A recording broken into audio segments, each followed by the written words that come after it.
Hi everyone, it's Eli. You know how sometimes you stumble upon something truly game-changing in healthcare? Well, I found it. KinetiSense. This cutting-edge motion capture technology is transforming movement, assessment, and recovery. Imagine getting instant AI-driven insights without any wearables on your patient. That's right, no ping pong balls needed. Just pure, accurate data. Perfect for boosting athletic performance, pinpointing imbalances, and refining rehab. Top professionals worldwide trust KinetiSense to maximize productivity and results. Check out our partner page to learn more. Experience the revolution in movement.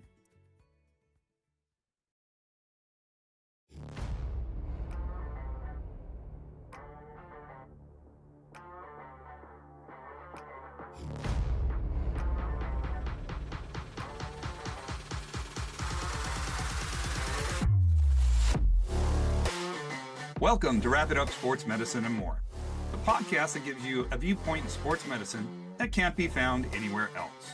I'm your host, Eli Halleck, and we have a fantastic show ahead of us today. So, let's get started.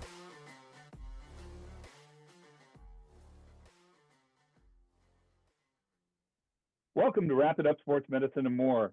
I'm your host, Eli Halleck, and we've got a few guests here today. First off, I'd like to welcome back our friend and colleague, and today co-host, Tim Masicki. How you doing, buddy? Hey, what's up, Eli?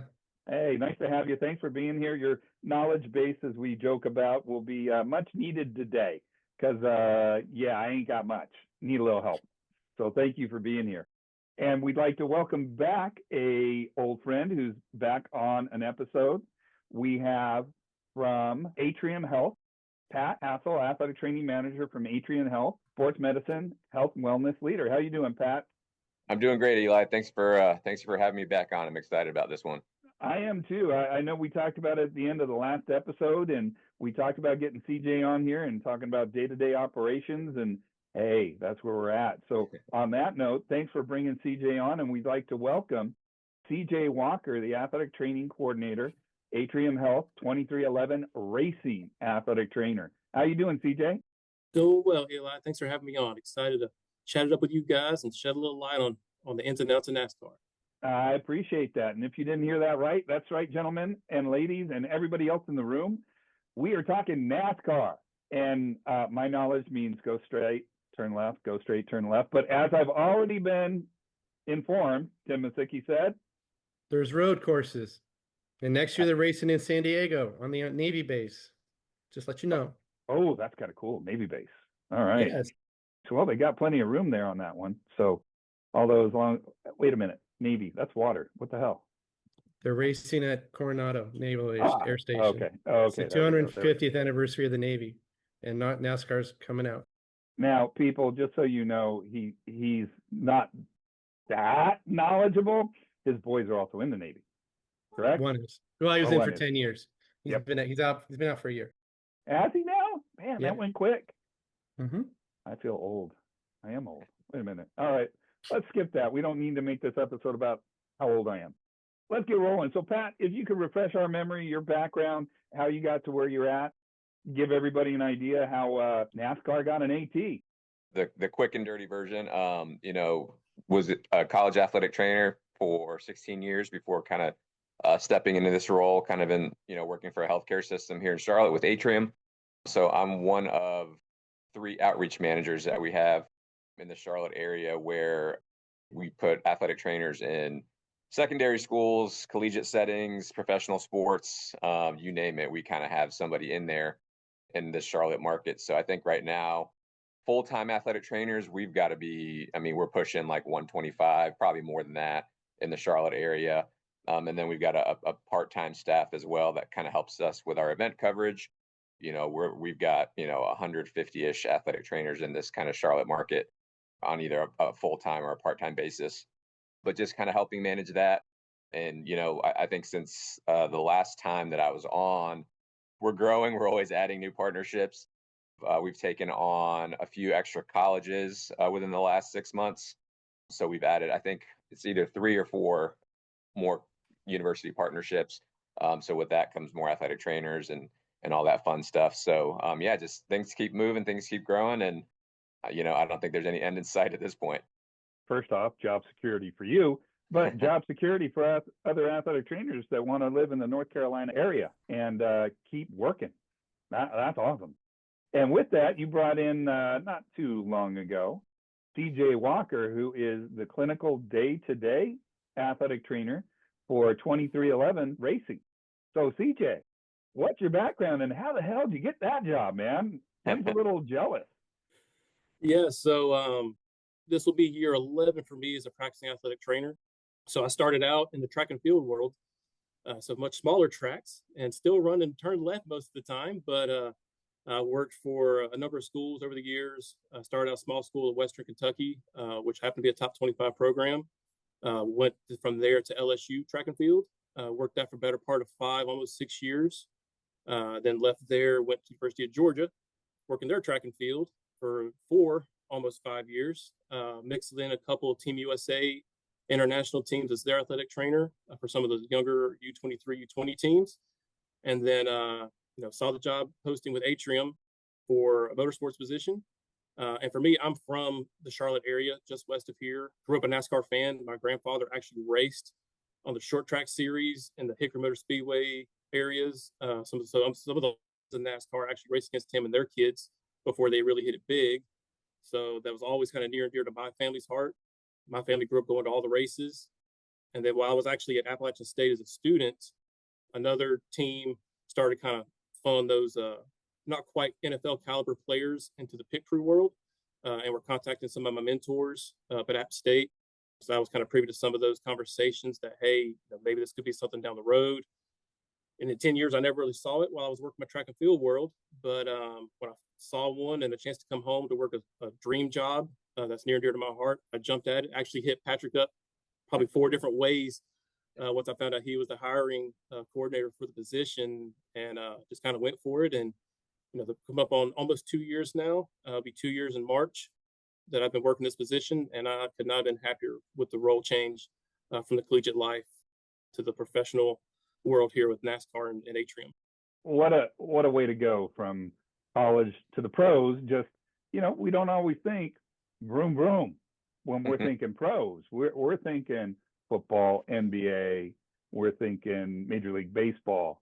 So Pat, if you go back a little bit and just talk about how we got into NASCAR for a few minutes, and then we're gonna probably have Tim start having some fun and asking questions to CJ a little bit. Yeah, so 2311 is our first NASCAR partner with Atrium. So haven't really been in that space before. The partnership kind of came about. I'm pretty sure it was, one of the team owners, Michael Jordan, who you may have heard of. I think it was honestly he once he or was twice, yeah. yeah, Once exactly. or twice, yeah. Exactly. But he has a friendship, connection, relationship, whatever you want to call it, with our CEO. At one point, they whether it was over a glass of bourbon or a round of golf, or who knows how that conversation came about, but just started talking about what can Atrium do for the team to help from a health standpoint as a healthcare provider. And basically, our CEOs just said, hey, let's do this. Let's make this happen. Kind of scrambled and kind of, this was a conversation that happened in December, 2 years ago. So just right around 2 years ago from now, actually. And NASCAR season ramps up in January. So we kind of had to scramble and kind of figure some things out. I was kind of, myself and one of our other managers kind of helped get things off the ground in terms of covering practices and that sort of thing once January rolled around. But, for the first month or so, I was kind of the CJ before CJ. So just kind of helping take care of those guys. CJ, there we go. That's right. That's CJ, right. Yeah. Yep. I was just kind of holding down the fort and kind of keeping things, going from that perspective while recruiting, a full-time person for that role. Obviously, CJ, his resume was great. His experience was incredible. We had some other really good candidates too, but I think it was pretty obvious from the get-go that CJ was going to be the guy, just based on, his professionalism and kind of how he handles his business, coming from some good University of Georgia, LSU, like some great programs with, a lot of success. So yeah, it was super easy to pick CJ and say, hey, this is our guy. And he hit it off great with obviously the 2311 folks too during the interview process. So it's been a great 2 years. You know, they've had a lot of success in the last couple of years since CJ's been a part of the team, and they are not, they're not afraid to tell us that, to make sure that we know that he's a super important part of the success that they've had over there. I know they've posted a few things over the last year and a half, including a nice little snippet during National Athletic Training Month this past year. A really great little picture of you in the clinic and a little vignette, so to speak. But wow, I mean, to have that kind of respect from your employer or employees, your staff, the people you're taking care of, CJ, that's got to be kind of cool to walk into. Oh, it's been phenomenal. I mean, from day one, I mean, just getting to know me to flash forward now, almost 2 years into it, the support both from 2311 and Atrium has been second to none. Because I come from a collegiate background, worked nothing but track and field. Took a little bit of a leap of faith, even though this was a dream job for me. Take a leap of faith to a whole new sport, whole new, relearn everything. Essentially, is how I approached it, at least, and to have the support and appreciation. Obviously, you want to come and always do the best of your ability to build those relationships and get the outcomes you want, in the clinic. But just the overall appreciation and I'll say support one more time to enable me to have the tools necessary to provide the best care, not even just what I bring myself as a clinician, but all the tools necessary, which at times can be a big investment. And, I feel like it's been second to none from the very beginning. There's some stuff kind of in the works, even this season, where they're even further investing into the idea of sports medicine for myself to support me to do an even better job, at the track, week in and week out, from a more comfort perspective and privacy perspective from us and the rest of the teams. But it's been such a cool experience. Like I said, a big learning curve, jumping into the part of the season, one of the longest seasons, I think the longest season of all major sports. So it can be a grind, but with the support and positive energy that I come to day in and day out, rarely is there a day where I feel like I'm truly working. It's been a pleasure so far. And CJ's he's a pretty humble guy. You wouldn't know he's kind of a rock star over there. They're doing, like, you got news stations coming over and doing segments on him, and like he's doing interviews and all these things. Like, he's gonna have to get an agent at some point to get all these appointments straight. But he's killing it over there. Just remember, you hired him, so you get 10%, right? I like that. Yeah, there we go. Something to work into the contract for next year. Sorry, CJ. It's like some NIL in the works for me. Yeah. Hey, Tim, you got a question, I think, didn't you? No, I'm just kind of curious. A lot of athletic trainers are used to just dealing with specific sports teams, and NASCAR is a whole different kind of breed somewhat, because when you say practice, people are like going, what does NASCAR practice? And what's that entail? And like, maybe what's a normal week look like for you? I mean, do you go to every race, or do you stay back at the base and they come and go from there, or what? Yeah, so I travel to right now approximately 90% of the races, not every single race, unless there's a need, obviously. But right now, after a race weekend, we'll have Mondays is usually pretty heavy on my treatment for the drivers and a handful of our pit crew. But they'll come in, like Monday's our recovery day, optional for our pit crews. Drivers obviously got to be here for the competition meetings. So I'm trying to catch them between their meetings, like you would see with other sports like a football, take advantage of the time I have with them, which sometimes is not very much, but they're grinding out on Sundays. So we'll start that recovery process, individualize that to the driver, to the crew member. Obviously, if there's an injury, obviously Monday's a workup day. We're trying to get them in with the doctors if something did happen that weekend. And then Tuesday, Wednesday, Thursday are our heavy practice days in season. So our pit crew guys, they lift those same 3 days a week, first thing in the morning. So I'm kind of working pre-practice, post-practice like a typical sport, with the ins and outs, aches and pains, the chronic injuries, the acute stuff while they're working out, and then they'll practice. So a lot of our pit crew guys have a football background with some other sports mixed in there. We're trying to individualize that as we go forward, but we've got a mixture of football, baseball. Surprisingly, there's a couple swimmers, soccer player backgrounds. So it's really identifying key attributes for an athlete from other sports that may translate into specific positions on the pit crew, and then kind of approaching that each position by position typically has different key body parts, we'll say, that will bother them. A changer, the guys who actually take the tires on and off with the air gun, the carriers who carry the tires and also hang the tires, and the jackman who, like says, has the jack run around the car. Everything kind of revolves around them. So all 4 of those positions in the fuelers, our 5th position, all have very different backgrounds and very different body types, and then kind of individualizing our recovery and performance treatments and modalities to just keep them going and as healthy as much as possible. Like I said, it's a 38-week season, so those bumps and grinds are going to happen, and they don't have the ability to take time off most of the time. So try and keep them going as much as possible. And then it's like that's Monday, Wednesday, Thursday are those practice days. And then Fridays is typically an off day for our house cars, the primary, 3 teams. But then we also have our developmental team that practices all week long, including Fridays. So that's usually a day where I'll kind of come in and take care of them more specifically. I'll give them a little more TLC. And then the weekends hit. And for our tracks that are kind of Kansas and West, I'll travel the whole weekend, Friday, Saturday, Sunday with the team. If it's a more closer race, then I'll fly out with the pit crews on Sunday only to be there, provide care for the guys pre-race, during the race, and after the race. And then we roll again week to week from there. So it's a pretty hectic schedule at times, but I think we do a good job of scheduling it out to where there's a kind of a constant wave in and out of the training room coming to see me from day in, day out. So I got to be honest. I thought about it, and you said the longest pro sports, and then you said 38 weeks, and I paused. I'm like, holy crap, that's nearly 3/4 of the year. And I did the math. Yeah, 266 days out of 3. What are we? 356? Am I right? I'm not a math guy. I'm a science guy. I'm an anatomy guy. Help me out there, Tim. 365 days in a year. 65. I reversed it. My bad.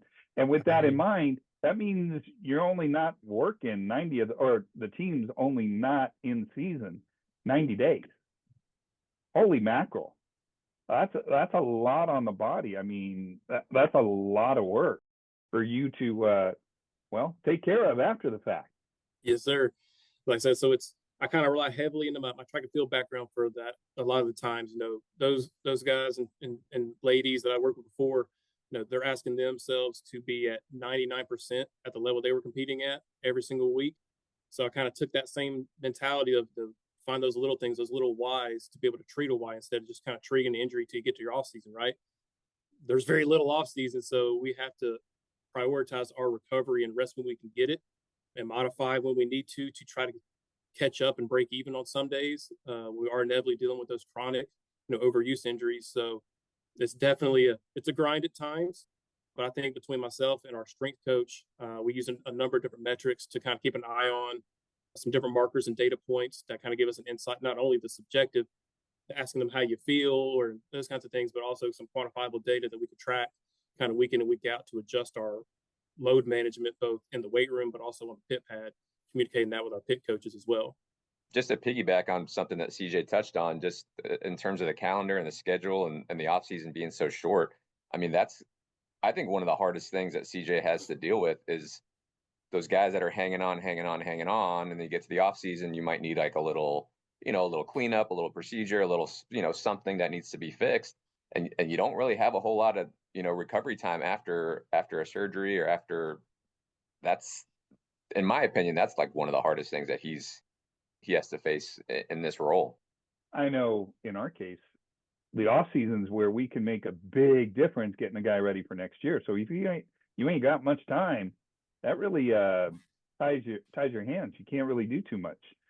Wouldn't you agree, Tim? Totally. Yeah, no, I know the NASCAR season's long, and that downtime is literally only about a month and a half, because when the middle of November they end, and then you got to start back up in January. So it's actually shorter time. Holy mackerel. Wow. No pressure, CJ, no pressure.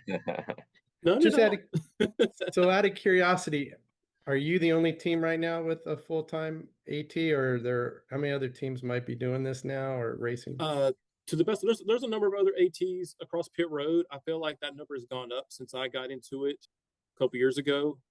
There's probably, top of my head, probably 3 other full-time ATs that I see week in and week out. There's some other ones that when the races are a little closer to home, that an AT can travel by car a little easier. That I know they can bring out a few more for some other teams. I think probably 3, 4 off the top of my head. Now, I don't know their full-time availabilities. I know I am one of 2, I'll say 3 that are full-time that I know of that are embedded with the team. So I have responsibilities purely on the road with my team, and then at the airspeed facility for 2311, I don't have any other clinical responsibilities. I'll help out with Atrium when I can in the off season for different volunteer stuff as much as I can.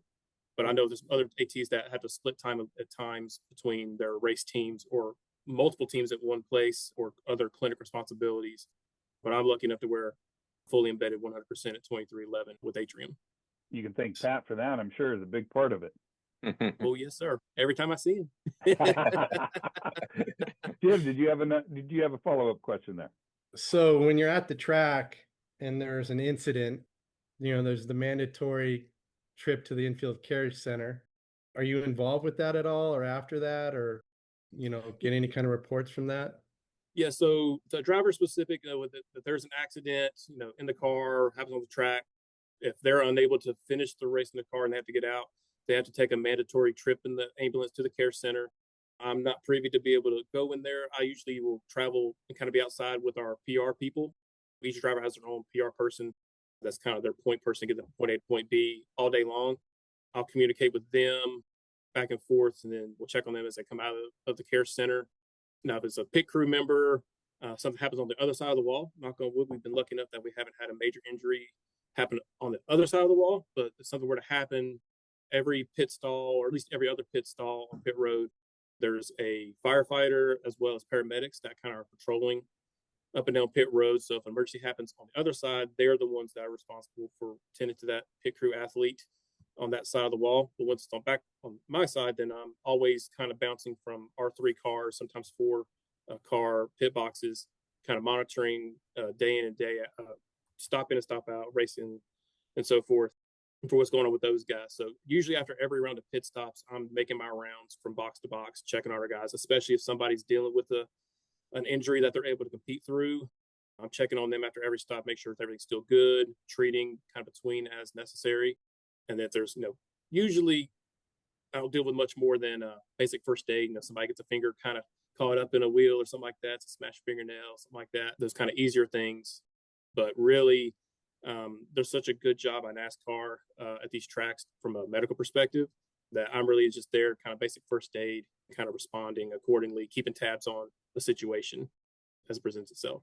And Tim, one thing, that's kind of it's kind of unique to the track here in Charlotte, the 2 Charlotte races. So the infield care center is staffed by all Atrium employees. So that's all our people there. So nurses, paramedics, emergency physicians, they're the ones that are in that facility for those 2 Charlotte races. So that hopefully makes things a little bit easier for CJ, and if some of those things pop up when he's local. There has been a couple of times where non-crew people have had situations near our pit boxes that I've had to respond to. So our job doesn't necessarily stop with our team. NASCAR is one of those few sports where fan interaction is right there, butting up to us. Pat talked about the Charlotte race a couple years ago. We had a female packed as pre-race, so we're kind of getting ready for the national anthem. We're packed in there like sardines, and a female fan experienced a medical event, and we were so tight in there, I was the only medical personnel that could get to them. I was luckily only 5 feet away. It was, in the end, it sounds like an overheating situation. It was kind of beginning of the summertime.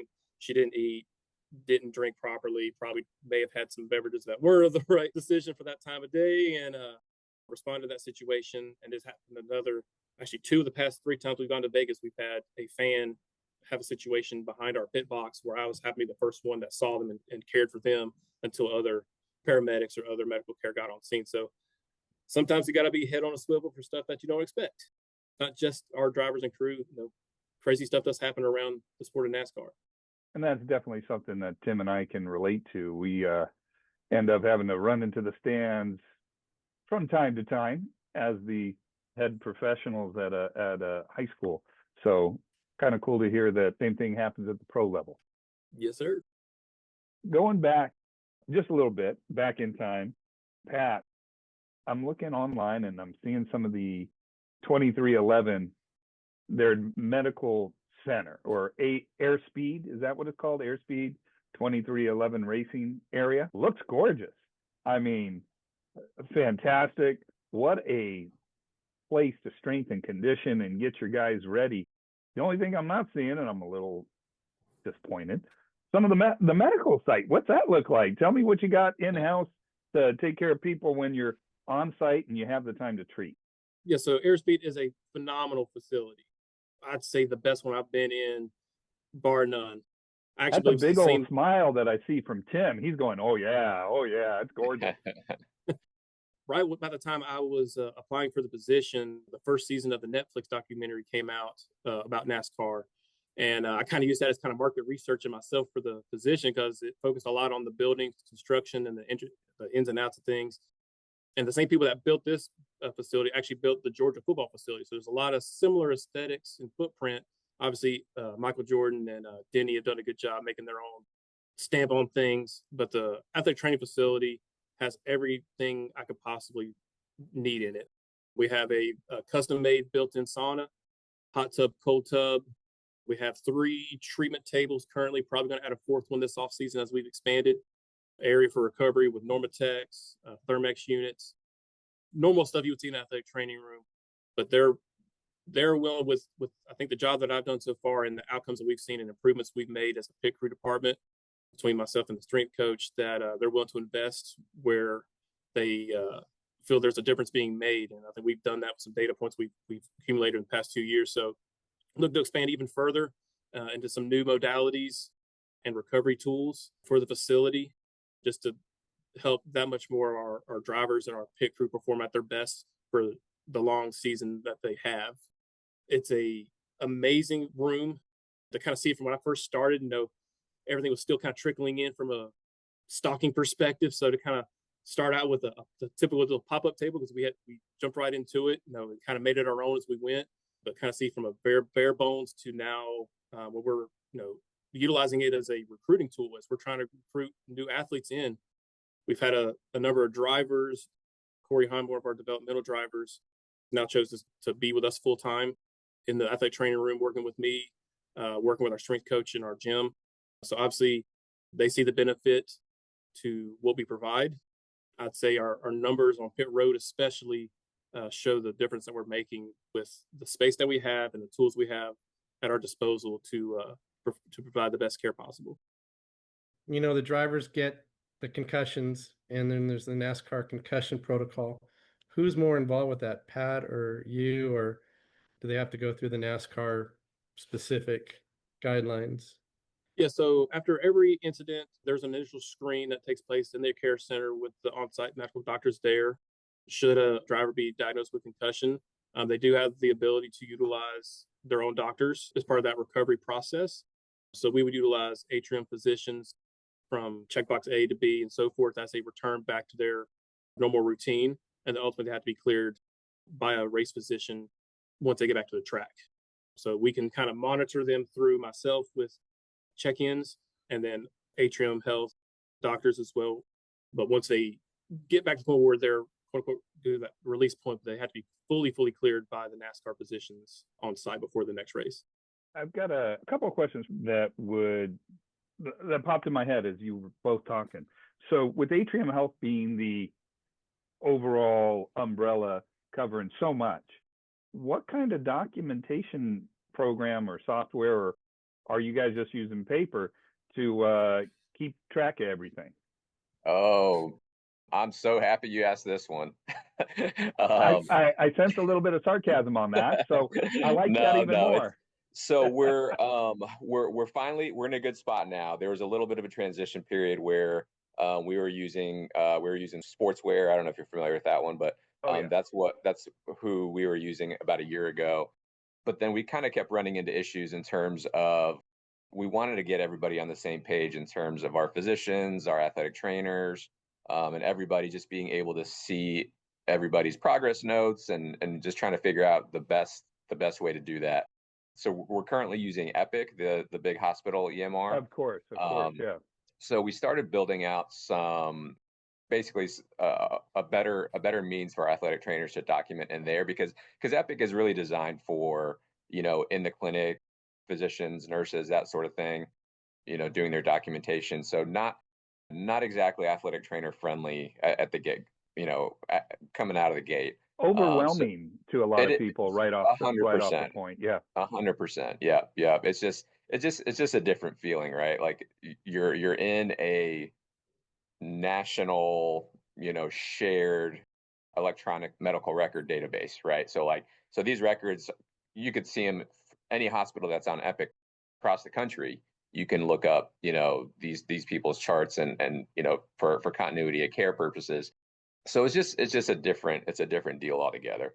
But like I said, not super athletic trainer friendly at the beginning. So we've kind of used the last 6 to 9 months just really kind of building it out and just kind of taking feedback from the athletic trainers, like what could we do in here to make this easier for you in terms of being able to document effectively, but like we don't have to document quite to the extent that a hospital emergency room does, right? So it's really just about getting the important information in there without being a total, we don't want to waste anybody's time either. Like, you've got, if you're at a PT clinic, for example, you've got, 1 to 2 patients an hour, so it's easier to document in extreme detail. Whereas like as athletic trainers, like we've all been bum rushed by 20 people in an hour. And so at least 20. Yeah. Oh God. Yeah. Exactly. So like finding a way to document that efficiently in a system like Epic, it's been a little bit of a process, but I think we're finally at a good spot now where I think it's working out pretty well. That's cool to hear because I know how big Epic is throughout the nation, just charting wise. Mm-hmm. And the way you were saying it's all in-house, in system, that was obviously the one that came to mind. I wondered if you guys were building something or utilizing it and trying to pull in the athletic training mentality and document style. CJ, and Pat, I'm going to come back to you in a second. CJ, sure. I'm sure you've been part of that evolution over the last 9 months. How's that been going for you? Coming from the collegiate background where Epic was just never a word I even heard in that respect, but yeah, I bet. I definitely felt the keep my nose above water to start with because it was a lot to take in to start with. But kind of diving in more and more, and I kind of leaning heavy into Pat and one of his other colleagues that's helped build the system out that it has. It's so much more user friendly for me. Just kind of the little nuances of things. Like I said, it's at its heart made for a much larger purpose than how I've had to learn to use it.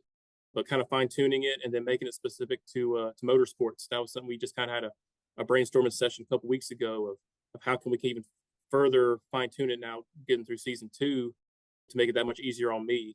And there's a lot of things that was missing from a position standpoint. Whether that be documenting, working with a driver or crew or staff member. I mean, those little things that just adds extra clicks, which you multiply that out by about 50. At a time here and there, every click matters timing of my day. So it all adds up. Yep. Amen. Just kind of narrowing that scope down to more specific to my sport and other, because I have the same access as all the other athletic trainers in network. And it could be daunting to have to sift through, the football stuff and the basketball and everything else that was specific to them. But then just to have the ability to document properly to motorsports, but also then, as this continues on down the road, when we can actually utilize it for data purposes, we can kind of look at trends and stuff, tracking it specific to, parts of the year, with the surface, asphalt, concrete, turf, all the different things that we, cross the board that we expose our athletes to. Like I said, it makes it easier for me, but also allows us to extrapolate more data down the road as we get more and more information input in that system. So I think overall, for me, it was a big learning curve to start with. But once we kind of got in the groove of things and really kind of narrowed that scope, it's been seamless ever since. It's helped a lot on the high school outreach side of things too, in terms of communicating with providers. Let's say you get a Friday night football concussion and the kid is going to see a physician on Monday, on Monday morning. So like when that kid gets there, the physician can pull up that chart, see the athletic trainer's note and evaluation from Friday night, see, what his symptoms were, what, just how they presented after that initial injury. And then they just have a better baseline to start from for that appointment on Monday, whereas before with sports where we just didn't have that access or capability. So I think in those scenarios, I think it's really helped. I think our physicians are really happy being able to have that information at their fingertips before they even lay eyes on a kid. That makes a lot of sense. And obviously, it is probably the top software program medically in the nation. So it's kind of cool to see athletic trainers are starting to be able to utilize it, because, man, when I watch it at my doctor's office, I'm sitting there and I'm checking it out and I'm watching all the boxes going, damn, that's overwhelming. I could only imagine how overwhelming that is right off the bat. Yeah, I mean, change is scary, right? Like, and so when we started rolling this out, a lot of our athletic trainers and even us, like in leadership positions, were just kind of like, man, how are we going to make this work? Like I said, we're still fine tuning it now, but we're in a much better spot because at the beginning there was a lot of difficult conversations and just trying to like work through some of those kinks. Just a couple here and there, I'm sure. Yeah, exactly. Elevate your knowledge, ignite your curiosity, and compete with the best minds at events hosted by the American Academic Competition Institute. AACI's sports medicine competitions feature practical exercises, challenging quizzes, specialty tests, and keynote speakers that foster knowledge and social engagement in healthcare and sports medicine. Go to aacitest.org for more information on upcoming regional and national competitions. Sign up for the ultimate intellectual showdown. How gratifying is it for you to see how the athletic trainers are kind of involved with NASCAR now and that sport? I mean, CJ's the one who made this all happen, right? Like, if we didn't have the right person in that position, then like this wouldn't have gone the way that it's going.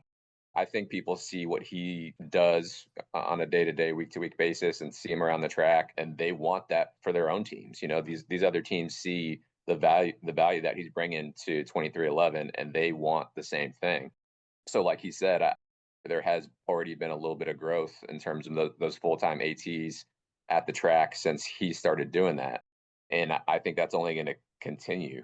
I will say, without getting into too many details, we are growing our NASCAR presence a little bit with some new partnerships on the horizon. And again, that's a testament to CJ and the work that he's done, just kind of laying the foundation for everything. Well, Pat, I think you better be careful. CJ's that good. Somebody's going to want to steal him soon. 100%. I mean, no doubt about it. That's why I think I'm happy that he's such a great fit over there. I don't think 2311 would let him go. Like, there's no way that they would let him go. No, he's great fit over there and just perfect fit into that culture. Always nice to hear it when you're the clinician, that from your leader, right, CJ? Yes, that's like I said, and that's not just something that's going on this show. That's something that I felt and heard from the get-go. Athletic training can at times be a thankless job for the behind-the-scenes crew that were never on the front line, so to speak, getting all the notoriety. But to hear it from your supervisor, obviously your athletes, and just feeling that appreciation, not only like feeling it, but hearing it out loud at a regular time and basis has been phenomenal. This is just more than, and I joked about it earlier, go fast, turn left, go fast, turn left. I mean, you're creating relationships with people to have them trust you with their healthcare. And it doesn't matter what level it is, junior high, high school, college, pro level. It's just interpersonal skill and interpersonal reactions and personal situations, taking care of somebody. That's all Tim and I do on a day-to-day basis. Now, we have a tendency to maybe holler a little bit more than you might, but that's because of what we deal with at our campuses, so to speak. Is that about right, Tim? Oh, yeah. Oh, yeah. Oh, yeah. I mean, just FYI, Eli and me both work in an all-boys school. So, so our volume has to go up a little bit from time to time just to make sure the point gets across, where you could raise your voice because you have to, because, man, that engine's loud. But usually when our voice is loud, it's for a much different purpose. With all this going on a day-to-day basis, CJ, you're seeing People come in for treatment on Monday, post race potentially. Tuesday, Wednesday, Thursday, big days for you. What are some of the typical treatments you're doing nowadays? A lot of it depends on the individual, of course, and what their, whether it be a driver or a specific crew member in their role. But I'd say the prevailing stuff I treat the most is low backs, hips, wrists, and shoulders. I mean, that kind of covers a lot of the bases of the body, but that's kind of day in, day out. And a lot of times they're traveling long distances. Pit crew especially, they're flying in the same day, competing and flying home. So just the day itself, you're on your feet on concrete all day long. So even if you weren't doing 12, 15 stops a day on the track, you're still putting your body through all those stresses, long hours. So, and the backs and hips are the ones that take the biggest brunt of that, and especially with the drivers. Ergonomics with the seats is something that I've kind of got a little bit more involved in. Obviously, I'm not a seat expert. I don't build them out, but I've been involved with a couple of our drivers. Small changes that could be made there to give them a better ergonomic positioning for the cars from track to track. There is a little bit more than just turning left. There's different forces being put on these guys inside the car. Being involved with that's been something that's been important to me. My first year, I feel like that contributed a lot to some of our drivers loading their lumbar spine without being properly supported. Shoulders take a beating. They are turning left and right for 4 or 5 hours at a time. There have been instances where equipment's failed and power steering has gone out and they've had to fight a car at 150 plus miles an hour and not have power steering and still expect to make the turn and just keep going. So the overuse is a big component of things. So it's just identifying what they need in the moment. So I get a lot of feedback subjectively. I rely a ton on my hands for feedback. A guy comes to complain on something. I'm very big in manual therapies. Come from track and field, that was my bread and butter. Feeling is a tissue, is it overworked and underpaid type, or is it protective type? This is my two big designators. I like that. I like that saying. That's good. So identifying, what's going on and then looking bigger picture. I found that was the biggest difference that made me have the biggest gains in the track and field world. Instead of getting a little bit, sometimes, especially with more athletes you're dealing with, you get a little tunnel vision at times. So not necessarily treating what's going on, but why is that going on? Treating above and below that joint is a big component for me. So where is it just the low back that's maybe hurting, but is it the hip flexors? Is it the glutes? Is it positional? Is it, XYZ? I could go down the rabbit hole for hours if you let me talk about it. But just trying to find those little intricacies of that individual, get down to the why of things, because like I said, it's a 38-week season. I don't want to baby something for 30 weeks of that. We got to get down to the why of it, address that, strengthen it, and hopefully put it behind them. So backs and hips is I'd say probably the most I do, but depending on the time of year, we'll get some shoulders, some elbows, things. It's really a whole body experience in the training room day in and day out for me. So Eli and me, when we get injuries, we got to go talk to the head coach and tell him the status of the player and all that stuff. Who do you get to talk to, or did the crew chief? I'd say depending on who it is, it's a series of people. Obviously, we do have a growing pit department. We have an athletic director position who was the pit coach my first year here, and then he got promotion to athletic director. He pitted for years, so he's kind of one who always knows the ins and outs of the pit crew day in and day out. And then we have a head pit coach in addition to that individual, and then an assistant pit coach. So all three of them are getting information, feedback constantly, as well as our racing competition director. He gets a regular update on individuals, and then the crew chief specifically too. So it's kind of three-pronged. There's the pit coaches, there's the crew chief of the entire car team, and then there's the overall encompassing competition directors. My communication skills are tested every day and every week, but I feel like I have the full trust of all of them from top to bottom. I've never felt like I've gotten pushback once. There's been situations where, everybody wants somebody back 2 weeks early, and, we try our best to meet those goals as best we can, but ultimately we're going to do what's best for the longevity and career of our athletes, whether it be our pit crew members, our road crew guys, the mechanics that work on the cars on the road week in and week out, or our drivers themselves. So, I'm a miracle worker as much as I can be, but sometimes stuff just happens, and they've always had my back and respected my call, whether that's pulling a pit crew guy in the middle of a race when we only have a one single backup that's not necessarily that position, or whatever the case may be, that I feel like because of the relationship that I built with all of those individuals from the beginning gives me that power and that trust to know that my call is going to be respected and I'm not going to catch any blowback because of it, even at this level. And I'm sure that goes back to just like Pat was saying, you have proven yourself and people trust you and believe in you. And that goes a long way. I mean, Tim and I, we don't get much pushback very often, but that's more longevity than anything. After so many years, they're kind of I wouldn't say afraid, but they kind of know what's going to happen. The fact that they respect you enough after a year and a half not to push back in a way that would be inappropriate for someone's health and safety says worlds about what you're doing there. So congratulations on that, CJ. And good hire on that, Pat. That's right. Now, I got a question for you guys. Now, granted, the program's only, it's technically kind of still in its infancy, still getting bigger, improving, and building. Has there been a location, a track that seems to just be nasty and seems to keep bringing out the worst in injuries? I wouldn't say there's necessarily a track per se. Obviously, I kind of talked earlier.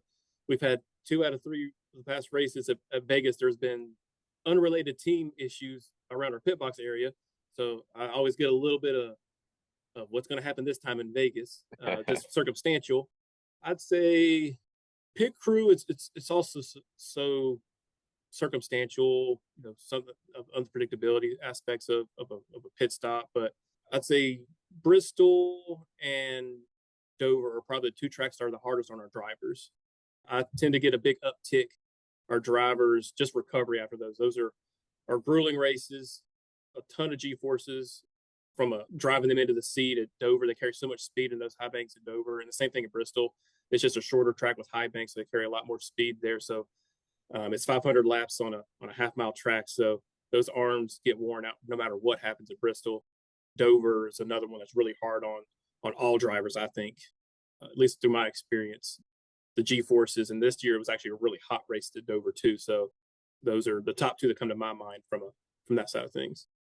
Yeah, that would make sense too. A short track, lots of G's, pulling at your body, pulling at your shoulders, arms, even your spine. God, that's got to be a little sore the next day. Probably you can double down on that. Road courses in the weeks leading up to road courses, their times in the sims. It's just another uptick in treatment. It's not necessarily any type of injury perspective, but you've said a couple of times, drive hard, turn left, and their body gets used to that. And when you do mix in those road courses, they're carrying a lot more brake force. They're putting a lot more force to their left side of their bodies. The shoulders they're shifting a lot more, so there's a lot more overuse stuff going on between them, not only in the car on the weekends, but even in the simulators. So those are weeks where I know I'm going to work a little harder, those road course weeks or those really grueling races at Bristol or Dover. How many, and Tim, maybe you can answer this since I have no clue. How many of those road course events are there in NASCAR now? Oh, let's see. Just so everybody knows, Tim is counting on his fingers at the moment. So, well, okay. So in Charlotte, they have the Roval, but they didn't race that this year, I don't think. Did they? Yep. Mm-hmm. You did the Roval? Yep. That's right, you did. Yep.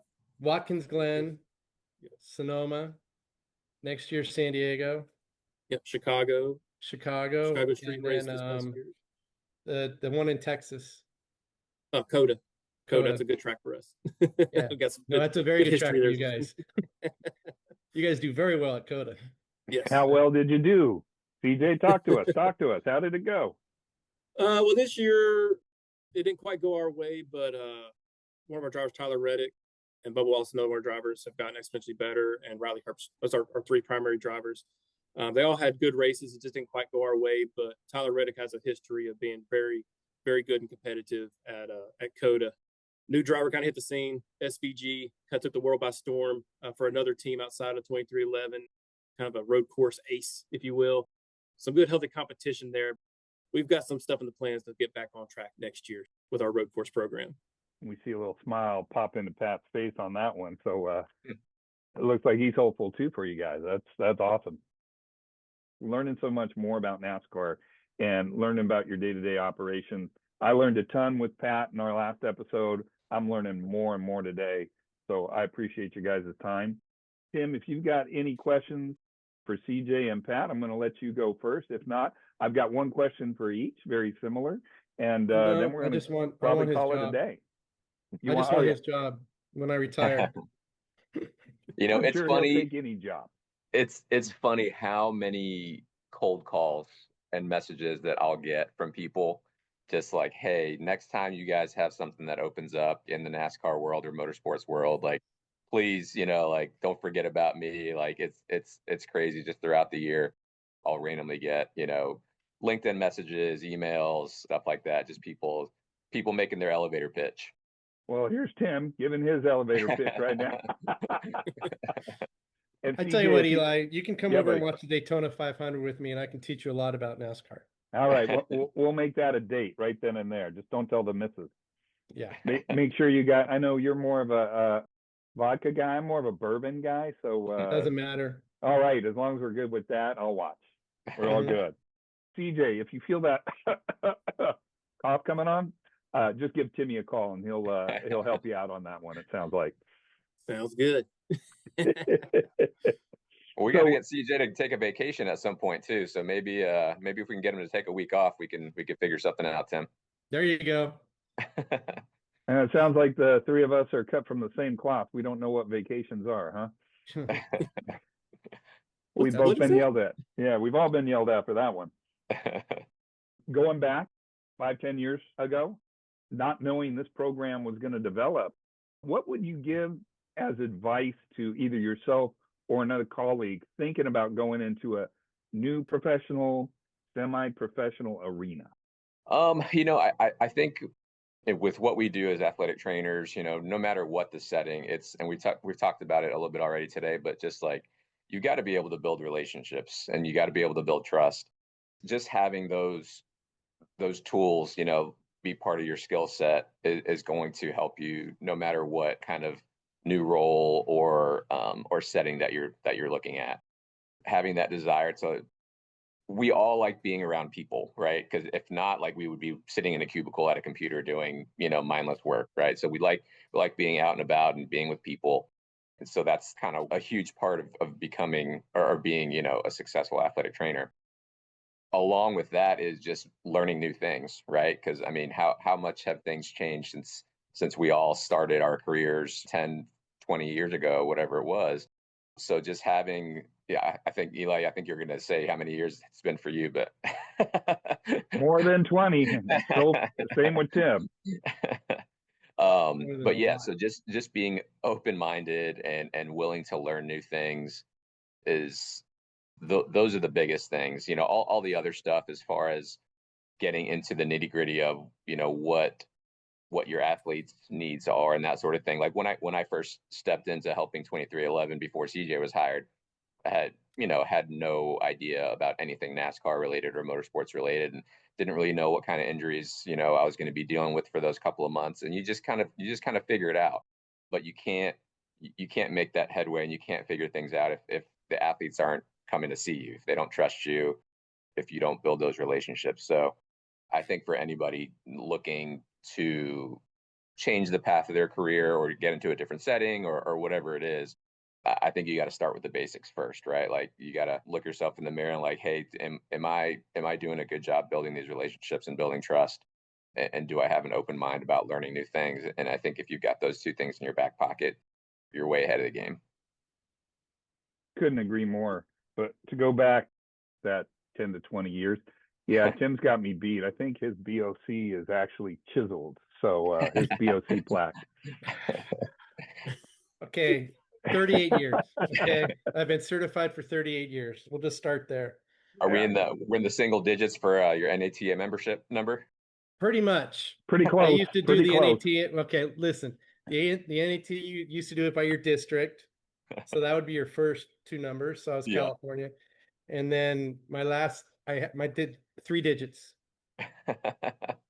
So now there's all these numbers, and every time I have to do it, I have to go, how many zeros do I have to put in? Oh, geez.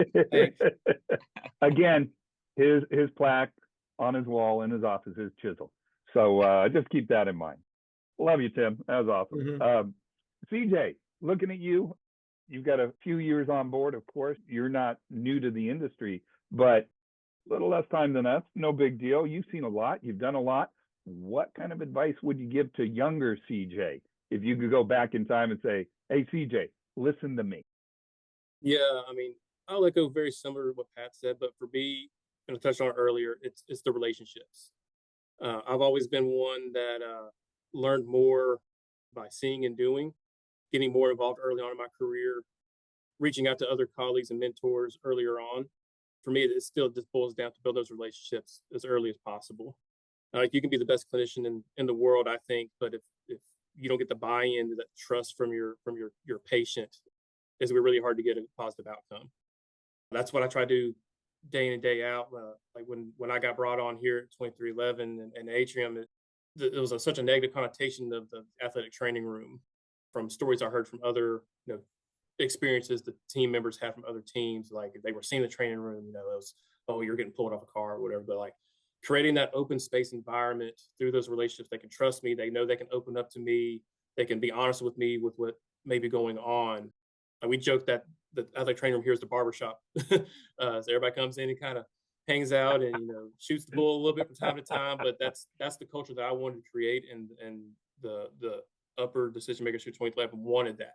They wanted to extend those careers by encouraging to utilize myself and other resources available. But that only happened by me building a relationship with them that felt like I wasn't going to be running back to the coaches and telling them every little thing. But so that's my biggest thing. And then also starting out profession, just being open-minded. That first job or two doesn't necessarily have to be the job that you're always going to be at. If you're lucky enough and that's the case, bless your heart. That's awesome. But for me, I've bounced around a little bit atypical between my undergrad and grad school that exposed me to so many different sports to so many different levels that made me appreciate what I got when I got to this level here. From Appalachian State undergrad to the Citadel for grad school, smaller schools, different budgetary aspects. Got some exposure to some high school stuff early in my career before I really got into the collegiate world. And each level it kind of traded up, but it still allowed me to build my skills along the way. Being open-minded to a non-traditional path. Who would have thought, NASCAR would be where I ended up? It was a dream, it was a pipe dream back in the day, but there was no path there when I first came out. And who knows where the field could go from here? There's so many new avenues you can take. There's the traditional ones, of course, but those atypical, non-traditional routes could be right up a young CJ or a young professional's alley. They just may not know it yet. Go to some of these bigger programs, and they're can be at times blinded by the grandeur of the Georgia football and LSU football, and that's phenomenal. But there's only X number of those. But you can have such a rewarding, fulfilling career and life with other avenues that you may not even give the chance to. So being open-minded to those things would be a top contender for me to say to those younger generations. And I think you brought a couple words out that really stick with all of us, and we hear somehow, some way, almost every episode. Make sure you feel rewarded and fulfilled at the end of a day. I mean, as long as you hit those marks, you ain't working. You're really not. I mean, as long as you're happy and enjoying what you do and you feel fulfilled, you're doing what you love. Hey, what a great way to be working. Because it ain't work at that point. My wife can attest to that. Yeah. She's the biggest happy camper of all. This move for me is my wife and family at home. I bet. That's awesome. And you want to give a shout out to the wife real quick? Yeah. Shout out to my wife, Catherine, and my twin little ones, Sammy and Liam. They just turned 7 a couple weeks ago. So big shout out to them, my rocks. Oh, that's awesome. That's awesome. Well, CJ, Pat, thank you for being on Wrap It Up Sports Medicine and More today. We learned so much. And I know I learned more about going straight, turning left. It's not that anymore. I appreciate your insight into the day-to-day operations as a clinical athletic trainer at the professional level of NASCAR 2311 and Atrium Health and Sports Medicine. Tim Masicki, as always, my friend, thank you for co-hosting today. I appreciate it. No worries. It's fun. And Pat, CJ, have a great day, guys. Thanks so much. Thanks. Yes, sir. Thanks, Have a guys. good one. Thanks for having us. Hey, guys, appreciate you.